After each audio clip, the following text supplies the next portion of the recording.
say your goddamn prayers, because Priest, the control variant, might just be back in this one. It's time to review the Perils of Paradise Priest cards. First and foremost, like we always do, let's look at what Priest currently is rocking. They are rocking Zami Priest and Highlander Priest. Now, I'm going to refer to Highlander Priest as Control Priest, because I think you might be cutting a lease, but Reno's that good that maybe you don't cut Reno. We'll get into that. So, let's look at the tourist card. It's always good to get the tourists out of the way because we want to know what we need to play to get some of the cool cards from other classes, right? Hunter is the tourist for chillin' Vol'jin. Battle Cry, choose 2 minions, swap their stats. 3 mana 3/3, great tempo. It's cheap. It's cheap. You don't play Vol'jin for the card though, not in the slightest. Vol'jin is bringing to the table some interesting Hunter cards. Bird watching from Hunter is going to be really interesting with the Astral Commander. On top of that, we've got Pet Parrot with the Astral Commander, Chatty and Trusty Fishrod are good with Astral Commander to get it out the deck. On top of that, Sasquatch, the legendary, could be good at replaying more Astral Commanders. This is probably the most Astral Commander support we've seen, and it's coming from Hunter. We already have a little bit of a deck going. You got some Pip. It's not good. It's not a good deck, but these little bits of support are gonna put it in the experimental part. But let's look at the other cards that are going to be good. Parrot Sanctuary, Sasquatch again, and Death Roll are good control cards. I've seen the rumblings about what's going to happen with some of these big taunt boys. And I hit you with a Death Roll and you deal damage to yourself. That's a good Priest card.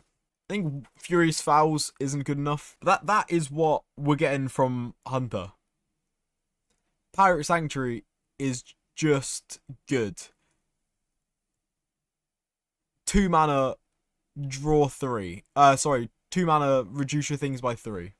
That's going to be good to get your Sasquatch out early, potentially. Or some of the other cards we're going to talk about. But first and foremost, let's give Vol'jin 4 stars. Again, there's not going to be a bad tourist because they just bring so many cards to the deck. You've increased the pool of cards that you can choose to put into your Hearthstone deck by having this card in your deck. Nailed. Goddamn Hearthstone team has made it so that nearly one legendary in every class is an instant craft.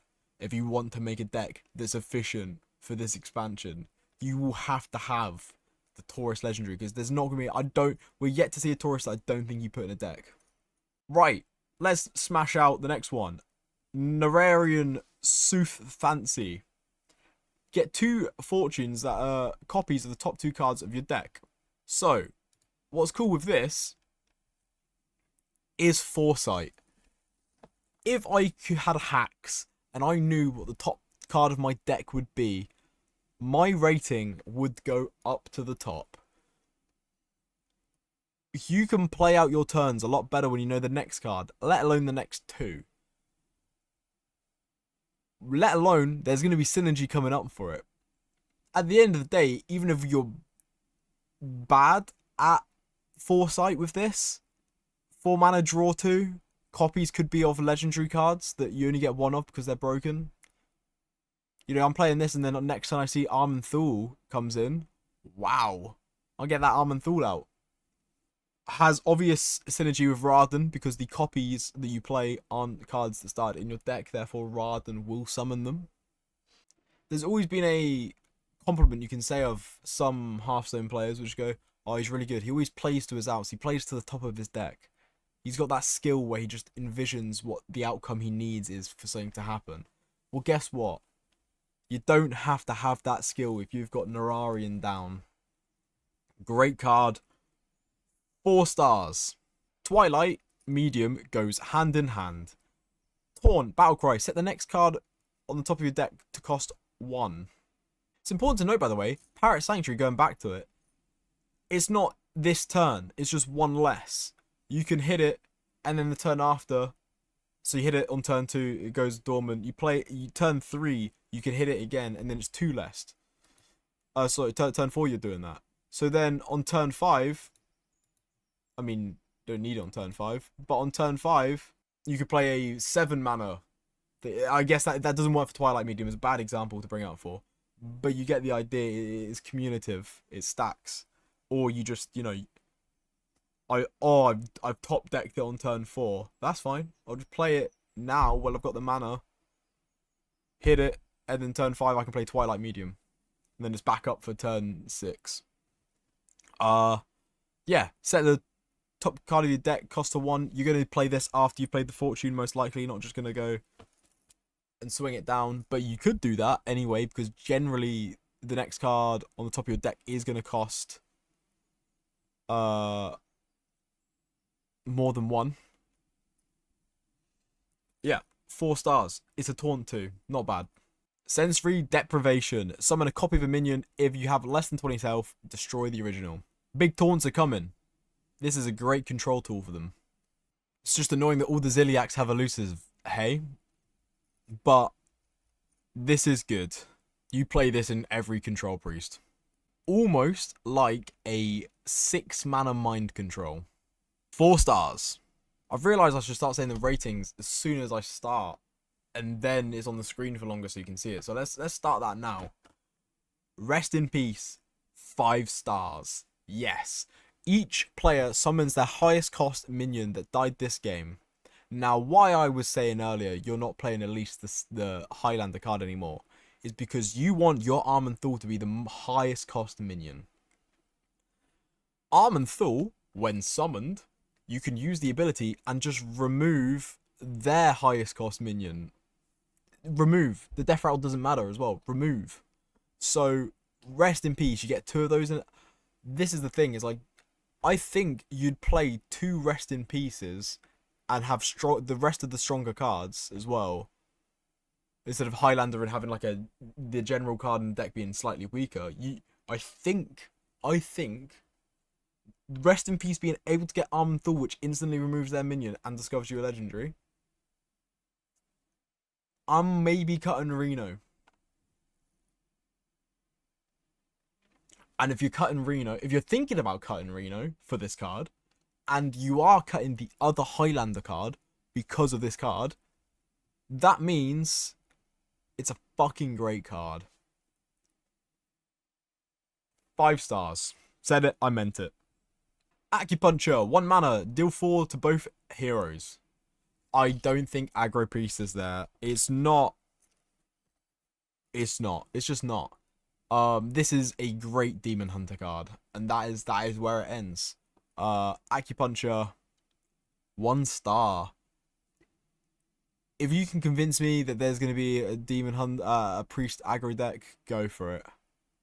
There is a way to get a lot of 1 costs and then pip it and then play 1 costs, but if we're doing that, are we not just playing 1 costs and Zami priesting and then having the extra turn which is killing the enemy? While we're here, let's actually talk about Zami Priest. Little segue, but there are some great neutral common cards. We've got the Jesus Christ, I hate the stammer. Adaptive Amalgam. 1 mana. Oh, so it's a dragon, and it keeps enchantments, which is good when you're playing your little dragon guy that buffs the guy and gives him 1 health. Yeah. Shuffles into the deck. I think that'll be useful. There's ways to in Priest to bring it back. We have Overplanner, which is technically could be good with the draw a card and make it cost 1, or with Naren when it's down, so that's why they're getting good ratings. But back to Zami Priest, Gorgon Zormu. Yes, the Gorgon Zormu is a dragon. Now, the delicious cheese that costs 2 mana and summons, I don't know, we play this on 3, we're playing Zami on 7. Okay, we've got 3 4-cost minions, and we've played the dragon, so we're getting the extra turn. On average, those 3 4 costs are going to cost 4. Um, have 4 attack. Maybe we've reduced our Zarmia down a bit. But I just mean you can get a quick burst of good minions for 2 mana that you can play out with your Zami and then just go face with it and kill the guy. Sometimes with Zami, it was setting up the board that you wanted to have the extra turn with. Well, you can set up a board pretty good, and there's a dragon that lets you do that. So that's why I don't think Acupuncture, back to it, is a good card, because you would just play Dragon Priest instead, which is actually getting support. I don't think Aggro Priest is there. And if it is... But also we've got Astral Commander, dude. Does Acupuncture find its way into any of those? No, I think the deck lists are pretty tight for what you need to accomplish for them to be good. Brain Masseuse. 1 mana 2/4. Whenever this minion takes damage, also deal that to your hero. Play this on 1, attack, reheal. It's, you know, they miss turn 1, they play a 2/2. I'm arena style, right? But I'm thinking, there's enough out there of, like, your demon hunters are going to be playing shit early that you might just even play this in a, in your, I mean, this is a 1-drop, so it's good for the whole playing Pip. Maybe it is aggro once again, but I still think that's not the route.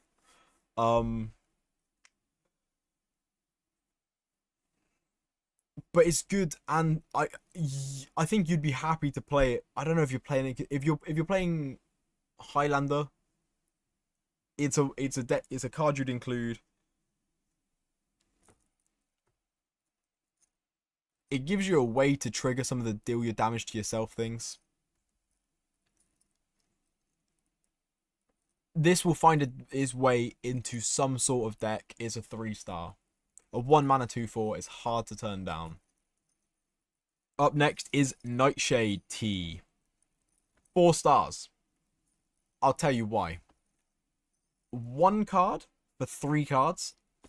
It's kind of like the Twin Spell effect, where you're getting the bonus feature. Yes, it's a bad smite, but you get 3 bad smites for 1 card in your deck. This helps bridge the gap for Control Priest to get later. I've played the Highlander Priest, and some things I found was it didn't have enough early game removal. And then I was using my 5 mana, 6 mana board clears to sweep up some stuff that I would have loved to have just taken out with just 1 of these. 4 mana, we can play 2 of them on 1 turn. It's gonna get us up the mana curve to our awesome big minions. 4 stars, great for control. Lastly, we have Hot Coals. Deal 2 damage to all enemies. If your hero took damage this turn, deal 1 more. I think you're going to play bigger, better, nastier board clears that don't have the conditional. If we're playing Hot Coals, why aren't we playing Holy Nova? At least you heal 2. I think that playing this on 3, unless you've specific, you want to play this maybe in more control. It could be good for aggro. It does go to all enemies, so it includes the face. But I still don't believe in aggro. I still don't believe it's a thing. Therefore, I don't think it's a good control card. I'm giving it 2 stars. We'll see experimentation. If you're playing Highlander Priest, yeah, you'll put it in your deck. It's not the 31st best card in Priest for control. If you're playing Highlander Priest, which you might not be. Let me know what you think. Talk about it. Let's get the discussion going. Do you think Highlander Priest... do you think Aggro Priest will be a thing? Am I being a pessimist? I'm out here talking about Zoo Warlock a couple of the star ratings ago, saying that will be a thing. And here I am saying no to Aggro Priest. I'm still saying no to Aggro Priest. Let me know. Alright, thank you.